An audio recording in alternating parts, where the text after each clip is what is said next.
What's up, friends? My name's Kevin Basset, and today we're discussing narrative albums. I'm discussing narrative albums because I've got a couple narrative albums coming out soon.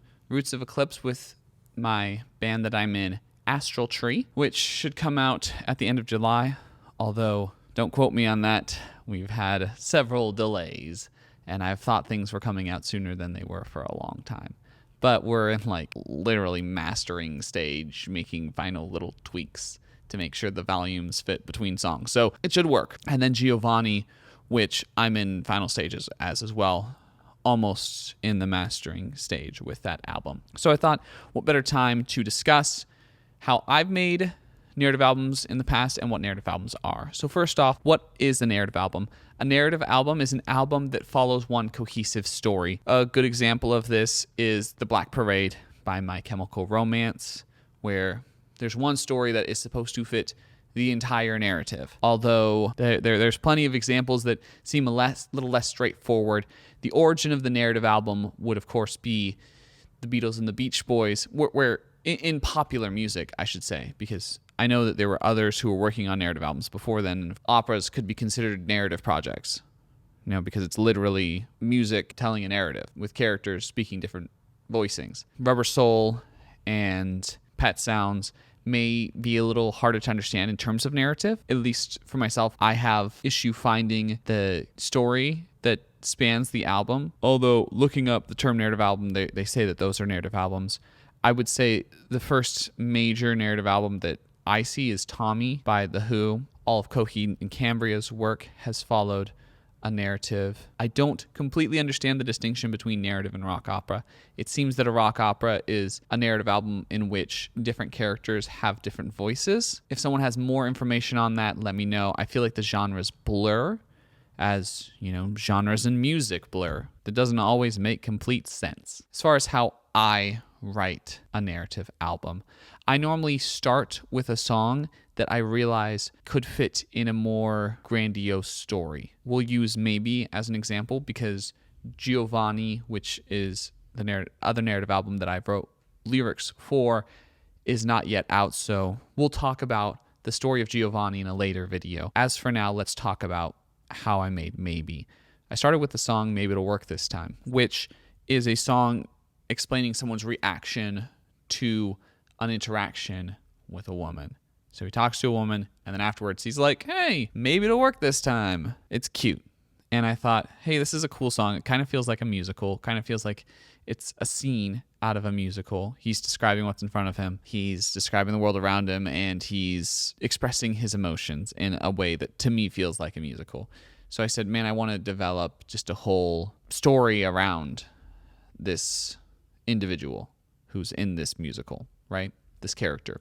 I didn't really ever give him a name, but we'll call him we'll call him Joe. Then I thought, man, I want Joe to be introduced to girl from Tennessee. We'll call her Jane.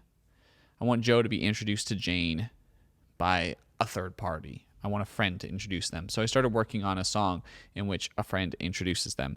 And I just had so much trouble making the song fit. And one thing I would advise when making a narrative album is make sure the songs are paramount. The story comes second. Songs come first. If you don't have good songs, stop making music. That's the whole point. Pop music is about the song. So I couldn't come up with anything solid, so I started working on a song from Joe's perspective, where he's being introduced to a girl, but he's not particularly excited about it. Thus, the girl from Tennessee was born. Later, a friend used the phrase just talking in referring to a relationship that was developing, and I thought, hey, that's a clever way of referring to a relationship, saying that, they're in the just talking phase. They're not dating yet. They're just talking to each other. And I thought it was so simple and so apt and descriptive that I wanted to make a song out of it. So I did, and that became Just Talking. And then I thought it would be interesting if this third party that was introducing Joe to Jane, we'll call him Charles. It'd be interesting if Charles had a song where he was making fun of Joe, just, in a kind of a kindergarten way, where when two people are into each other, you kind of laugh at them and you say, oh, I think she likes you. And KISSING, first comes love, first comes marriage, then comes a baby and a baby carriage. So I incorporated that old children's rhyme and just the whole making fun of aspect into the song. I Think She Likes You. I wanted those songs to be very obviously part of a set. Like, this was all one scene. All of these songs happen one after another. And so I wrote them all in the same key, which was B. Girl from Tennessee on to I Think She Likes You are all in the key of B, and they all flow into each other. And that made it very clear to the listeners of the album, oh, this is part of one cohesive story.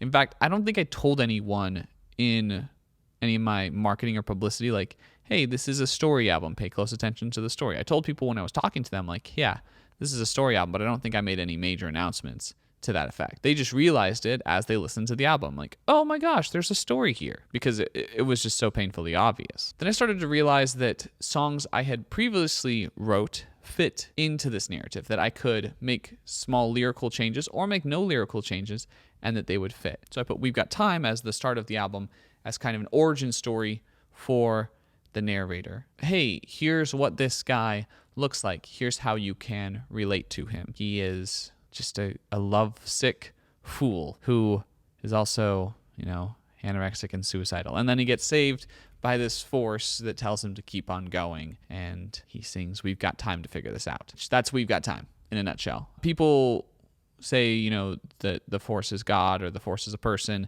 And I don't think any answers are wrong there. I think it works no matter who or what it is in the narrative. And then I had the song Someday You'll Find Love, where I had a song called Someday I'll Find Love.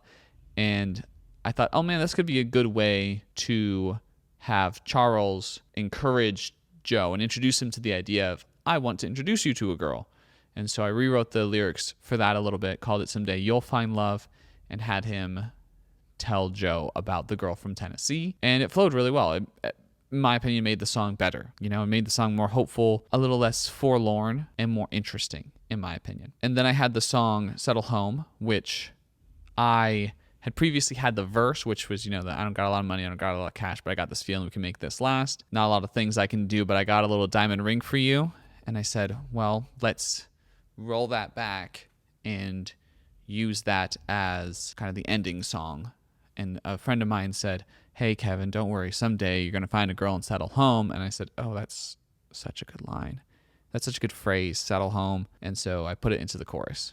That's kind of the main part. That girl had a lot of good phrases. She was chock full of them. I still wanted to fill in a few parts of the album. Also, the production of the album was taking me a while because I had no idea what I was doing. And so I wrote the song Thank God for This as a girl origin story song. I wanted Jane to have her origin as well, not just Joe. And then I wanted a few songs as like courtship songs where they're dating each other, Joe and Jane, and they're getting to know each other. And so I made She Said She Loves Me and Can We Please Continue as kind of continuations of that vibe. So I created those songs as kind of courtship songs as they're dating, and I had them flow into each other, made it really obvious that they were all part of the same story. And then in Settle Home, I had an outro where it kind of wraps up the whole story, which is something pretty common in musicals, where they'll have a bunch of themes from the whole musicals pop up in the ending song where everyone expresses their ideas and everything comes together. And then I ended it with We've Got Time, because now in their relationship, they've got time to figure it out, no matter what troubles come. And that's the story. And you see how it all stemmed from kind of a random place. I just had one song, and I kind of wrote songs to fit the story, and then I adapted songs to fit the story. And that was my process, and that's how I've kind of done Giovanni too, is I wrote certain songs to fit the story, like certain songs where, okay, this is a song that fits this story directly, and then other songs I had, and I was like, well, this is a cool song, but it doesn't really fit the story, and so I changed it so it would fit the story. Not too complicated, right? And in both, there's different characters that have different voices, and they say different things. In Giovanni, for the most part, it's just one character's thoughts, and same with, maybe most of the songs are from Joe's perspective. I enjoy making narratives. I think it's fun to have like a little story album. I've been really inspired by other people's narrative albums. If you have any favorite narrative albums, please leave them in the comments, and we can talk about them. If you have any questions or things you want me to talk about, let me know in the comments. Make sure to like, comment, subscribe, hit the bell notification, share this video with friends who are curious about how narrative albums work and how artists make them. And that's it. Catch you on the flip.